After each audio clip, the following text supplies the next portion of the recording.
Hello everybody and welcome to the Moto Mill. Today we've got a really cool Resto Mod Retro Rocket, one of my personal favorites.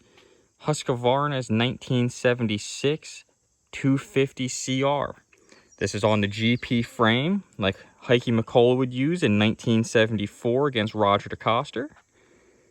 He would win the World Championship that year. And then in 1976, Husky would actually ask him to race a 250 because they could tell they were selling more of those machines. And so Heikki would do it and win the World Championship there as well, which is pretty neat because this is a 76 250. The best mod that he would do to these machines is he would actually put the newer style leading axle forks that would become stock in 1977.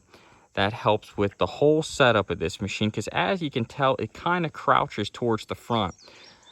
The forks are, even though they're very good, they're actually probably the weak point of this bike. Just a few years earlier on the 74 Mag, those forks were really pretty state-of-the-art, even though they were still straight axle. But by this year, you start to feel them flex. As well as you can see, this bike's got some really strong wheel sets on it, really high gauge spokes. Now the back one's a little muddy, but they're black sun rims with Buchanan stainless steel spokes on them. And so you can really tell that the forks are the weak link. You can tell when it's flexing a lot. I'll tell you what, those wheels sure help this machine. It is a good Arrma bike. Now this bike's a little overdone for how I like it. I had it back before all these parts were on it, and this machine had a lot of originality that was lost by the owner in between the time that I bought it back. But he did a lot of nice things to it as well. He put this PFR pipe on it. The whole motor was sent out and rebuilt by Vintage Husky. Wider foot pegs. It's got an aluminum rear brake stay instead of the normal Husky chromoly one. No lean shocks. They're pretty cool. Take a good look at them there.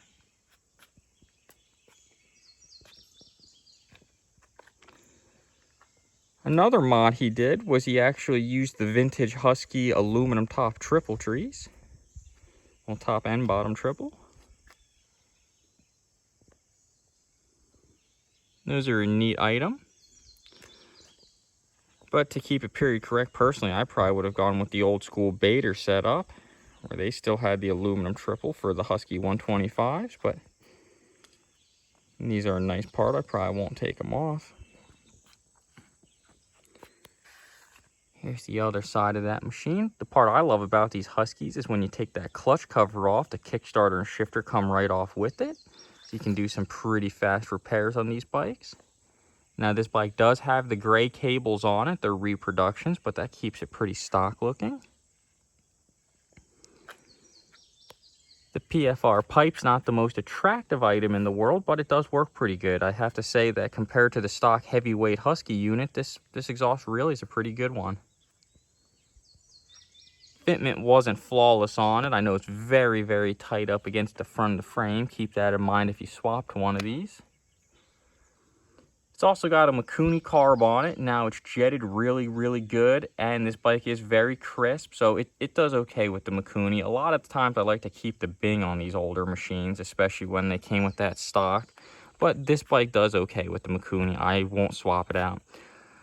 You can tell Huskies like them because later on in the production years, they would actually start coming stock with the Mikuni.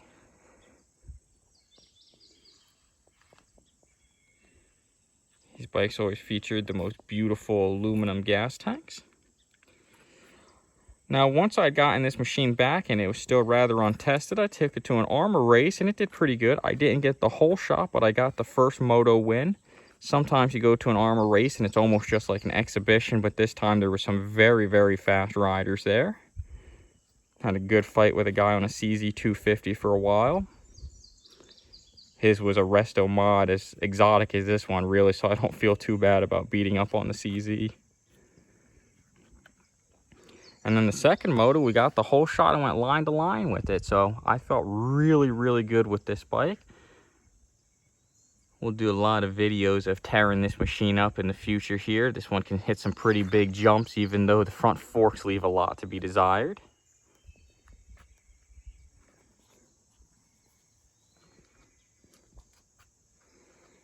rental bars, Magura brake lever. I do need to put a Magura on the clutch. Just nice to have those. A lot of people complain about the Husky brake pedals, and I used to have an issue with them, but really it actually, I guess I've gotten used to it over the years. I don't complain about it nearly as much as I used to. Brakes on these machines are always excellent. And the whole fit and finish of this Swedish bike is just really, really good. All these mag bikes are superb. I'm actually using one of these motors in one of the older MK chassis.